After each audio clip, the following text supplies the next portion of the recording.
Ather has launched a new bike to its most successful 450 series. It comes with the same old design from 5 years with very few modifications. Ironically, to me personally, Ather 450S seems extremely exciting. Now, in terms of performance, the only difference this bike has from 450X is the absence of the warp mode. It only comes with 3 driving modes: eco, ride and sports mode. Eco mode is for riding at a speed lesser than 45 kmph with a smoother acceleration and a proper city ride. Ride mode gives a maximum speed of 60 kmph. If you are riding inside the city with a pillion rider, ride mode is more preferred than eco mode because you have that extra power to carry that extra load. Sports mode is basically the mild version of the warp mode, in which you can drive at the maximum speed of 90 kmph, but you won't get that instant acceleration as much as you get on the warp mode. To me personally, I prefer the sports mode because you get the flexibility to be under control and to be able to ride at the maximum speed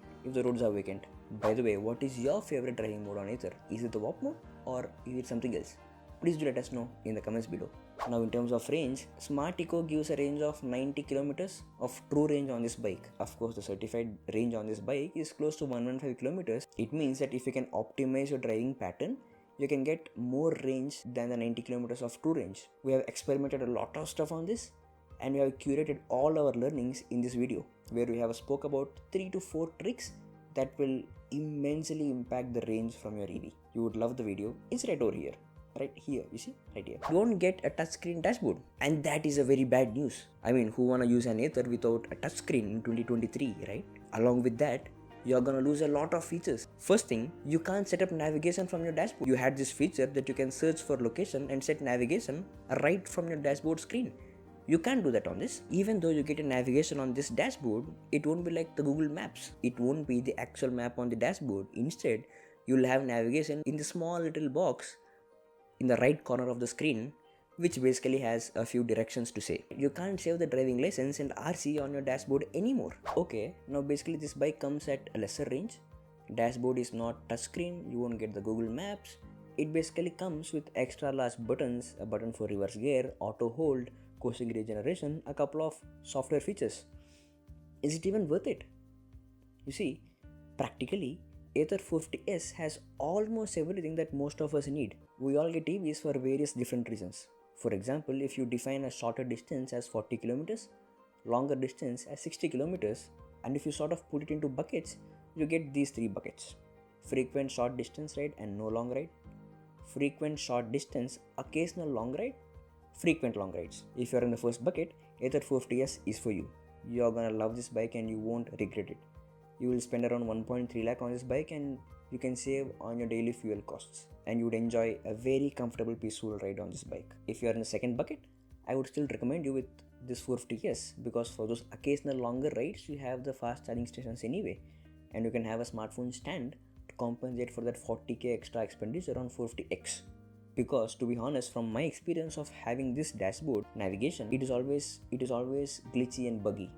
I personally have had very bad experiences from my dashboard from my 450X. It is not worth that 40k. Definitely not. If you are in the third bucket, you have only 3 options. Either 450X with a true range of 105 kilometers, Ola S1 Pro with a true range of 135 kilometers, and you have the petrol bikes anyway. What's interesting about Ather is that in spite of having the same bike design for the 5 years, they're trying to mature and enhance the driving experience of the bike. Now, if you think about it, every bike design has its own advantages and problems. And if the design changes every single year, you are not gonna solving for any problem. You are actually adding new problems every single year with a new design. With Ather, what I say is they have the same design for the last 5-6 years. If you love or hate it, it remains the same. If you are tall and the legroom isn't sufficient, you hate riding this bike, it remains the same.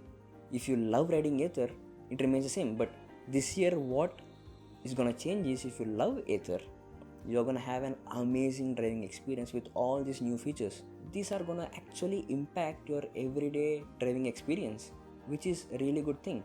But it's been like 5-6 years for the same design. At least a slightest change in the design, a slightest modification of the design could have been better. But with all the features and value additions that you get with these features, I still have no regrets. Now, having said all these things, a test ride on this bike can add much more value to know should you buy it or not. And it can actually show a lot of problems and advantages with the design, right? And that is exactly what we are going to do. So make sure you don't miss out on that. Just click on the subscribe button in the bottom, just the bottom, the red color one, and please do let us know your thoughts in the comments below.